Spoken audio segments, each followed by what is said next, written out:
Ghost Hunting in New England, your favorite spooky podcast.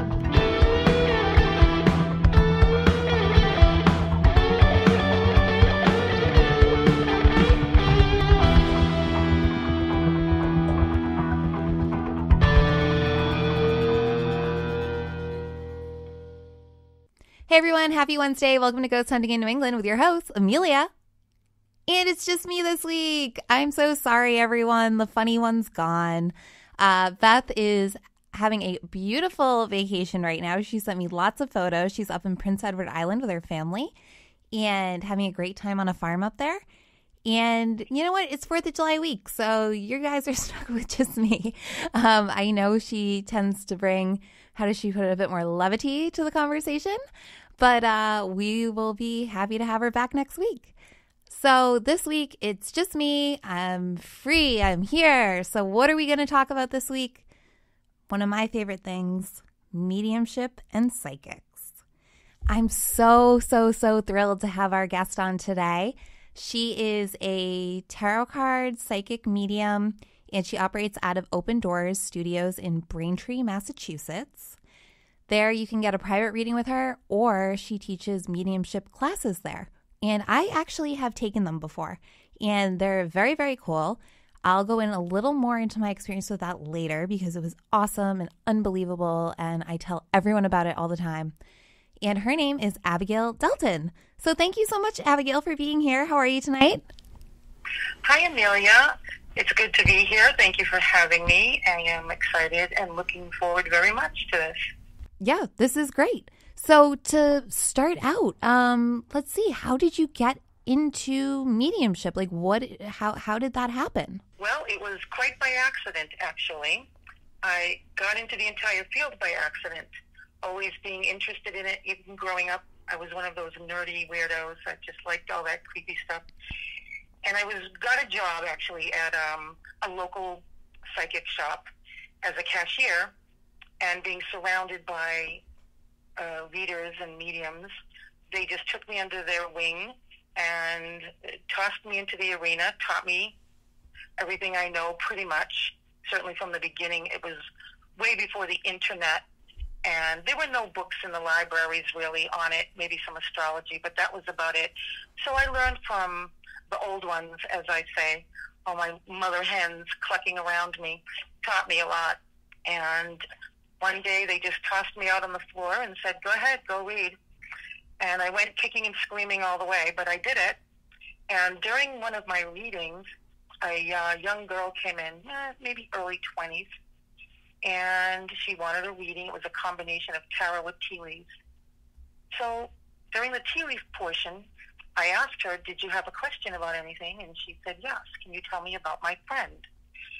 And out of the peripheral left side of my eye, this young male figure just popped into view. And before I could say anything, she said to me, well, he's passed away. And so, and even right now, I'm getting little chills on me. So I thought, well, here he is. So I stirred the tea leaves around, and I kept getting a symbol. And the symbol was an angel, and I thought, oh, that is so lame. I am not going to say that. That is just too, no. Stirred it again, it came up a second time. Stirred it a third time, came up again. And I said, I'm sorry, I'm just going to need to say this because it won't let me go past. She said, okay, go ahead. And I said, I'm sorry, I know it's lame. And I said, the only thing I can see is an angel. And she gasped, and she said, that's his name. Oh. And I said, oh, my goodness. Really, I don't know who was more surprised, her or me. And from there, the reading went just crazy. He was so talkative. He talked very quickly, gave me a ton of information. By the end of it, we were both literally sobbing, and it was because it was my first experience too. Right. And it shocked me, and it was so sensitive and sweet, and just. My first experience was amazing. And from there, I just thought, wow, what is this? And I went to my, mentors, and I told them what happened. And they said, oh, we know what that is. Wow. And so I just learned about it and practiced it. And here I am. That is incredible. That's a beautiful story. What a beautiful story. Thank you. I Wow. know. It was crazy. That is crazy. Oh my gosh. So from there, from that starting point, you kind of went on, you did this more. And I think that I'd love to hear, have you gone into houses? Like people say, my home is haunted. And could you talk a little about that and how you connect with spirits there and maybe like your favorite story about that? Well, one story I really like, I will tell you, was a girl called me and she said, I think it's my uncle who's here, but he's acting up and he's ringing the phones. Spirit really communicates a lot with electronics. They get playful with it, and they will ring telephones and set up alarms and even battery operated. Anything electronic they like to mess with. They do have a sense of humor, So I went into her house and I said, he kept ringing this phone that was down in the basement level. And the funny thing was, not only was the phone not turned on, it was an old landline still connected to the wall, but not only was there no service to the phone, the wire was actually cut, but it kept ringing. Oh, wow. Right. So otherwise you'd try to find, the first thing I do when I go in and someone suspects spirit is I try to find a logical reason for it. I don't automatically believe what they're telling me. I try to find, maybe it's something bouncing off the windows or whatever. So after going through the house, it was pretty clear there was some evidence and energy. And it did turn out to be her uncle. And so one of the things he would do is he kept playing with the plumbing too. That's another thing. So I said, you know what, instead of having him leave, because she didn't really want him to leave, she just wanted to be sure it was him. So instead of having him leave and causing mischief, I had him be in charge of watching over the house to make sure nothing happened. It gave him a job. It helped him to feel like he was protecting family, kept him busy, and she never had a problem since then. Wow. That's incredible. That's very, very cool. That's a fun story. That is a fun story. So when you go into these homes or these places, do you just get like a sense of a spirit being there, or how does that kind of work? I will talk with the client ahead of time and determine what's going on. It's not always a spirit, a deceased relative or friend or something. There's other stuff that can go on. But if it turns, it seems like it is a spirit, protection is the number one thing that I do and teach. So there are ways to protect yourself going in, and it's just assessing the situation, asking a lot of questions, and finding out why they think what it is, and how is it manifesting? Are they throwing dishes across the room? Do you hear feet steps? Do you smell something? What's going on? So that's how I assess what to do once I get there. But yes, there is a vibe. There is a sense of something. And, in the classes we learn how to attune our senses to that wavelength. Yeah.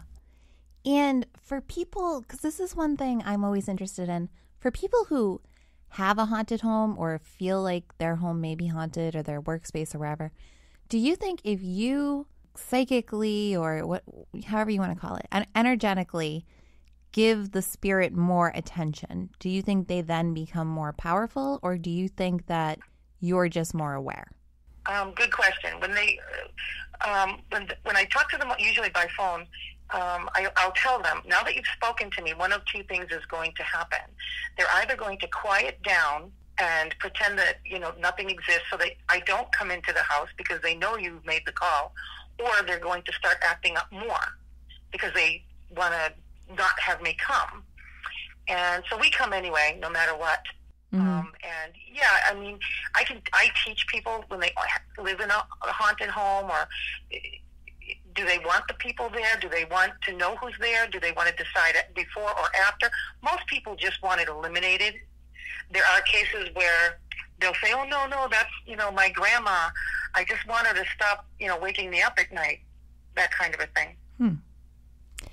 And of just a ballpark percentage, like of the houses you go to that someone says are haunted, what % do you feel are actually haunted? Actually, I have a pretty high percentage on that. And by haunted, I'm going to include not just spirits, but there are other phenomena happening. Yes. Okay? Yes. And so in which case, I have only maybe a few that out of all the ones I've done. So I'd say probably 98% Wow. of those who think it's haunted. There's some who come in and they just want a heavy energy cleared. Mm-hmm. They don't know what's going on. They just have a weird feeling. And energy can get left behind by previous occupants and events. Yeah, so definitely. Sometimes it's just more of a cleansing, cleaning, clearing thing rather than an entity issue. Cool. Usually by the time they call me, they've got some pretty good evidence, you know? Yeah, no, I believe it. So then from there, how did you get involved in teaching these classes? Well, I was teaching different classes, tarot cards and psychic, awareness classes, regular playing cards, a bunch of other ones. And when I started working at Open Doors, they had a teacher who was teaching the mediumship there, and she left. And so they asked me if I wanted to take over the classes there, and I very happily agreed and have been doing it ever since. And how long ago was that? Oh my, 6 years ago? Wow. Maybe 5, 6 years. That's incredible. So I took your class a few years ago. It was probably like 3 or 4 years ago. And that's how I know you and why I invited you here, because I have taken the class and it was so powerful. Yeah. Oh, thank you. So I went in, and it was me and this guy I was seeing at the time, and we went, and he was like, Amelia, you've lost your mind. And I'm like, no, we're having a great time. No, this is what I do for fun. Because at that time, I was doing, so I'm a Reiki master, and I was doing the Tuesday night Reiki groups at Open Doors as a practitioner. Yes. And I did that for, We still have that. I know, and it's great, and I wish I was still able to go. But if anyone listening to this wants some Reiki, please go down to Open Doors on Tuesday nights, because it's so much fun. It's donation-based, and it's really, really like a magical night for everyone. So I was there, and I saw one of the flyers for your class, and I was like, oh, well, this will be great. I'll just go to that. So we went. And your approach that you take people on is through this like guided meditation. Yes. And it was so powerful and so calming to me. And then you have people, I believe it's the person to your right. You read for the person to your left. You try to like get a spirit from them. Right. It's one of the options. You give a message to the student on your left, and so the person on your right gives you a message. Yeah. It's one of the exercises that we do. Yes, and it was so crazy. So the guy I was seeing at the time, I remember we like all opened our eyes, and he was like pouring in sweat. He was like, and he shared, he was like, it was like someone grabbed me and I was flying around and I don't know what happened. And it turns out the woman next to him, her father was in the Air Force. And he was like a pilot who like liked to play jokes on people and things like that, and had like picked him up during this meditation. It was wild. And then the person who got for me, they had this woman, and she was dressed in like this 1950s attire, and I'm thinking to myself, I'm like, I don't know who this is. And they're talking, and one of the things in your class they do is you get a gift from the spirit, like this, and the gift to me, and I just remember I started sobbing. It was so powerful. They gave me a rolling pin, and they said, don't forget to make the pies before it's too late. And oh my goodness. And if Beth was here, because Beth and I are cousins, and I've told her about this, and she says it's our Aunt Alice who was there. And that message for me was so important, because I've been working in the food industry very aggressively since I got out of college. And like, I've owned cafes and all this other stuff. And the one thing I always said I didn't feel ready to make was my mother's pie crust, because she was so well known for her pies. And at that time, she had Alzheimer's, and it was starting to really take on. And I was like, and I kept saying to myself, like, I got to really have Mom show me how to make this pie. Oh my gosh. And so that for me was like, there's no way anyone would ever know that about me. You know what I mean? Like, that's so incredible. So I walked away from that class. I was just totally blown away. And I'm sure that stuff must happen all the time in those classes. It happens, yes. It happens often. And,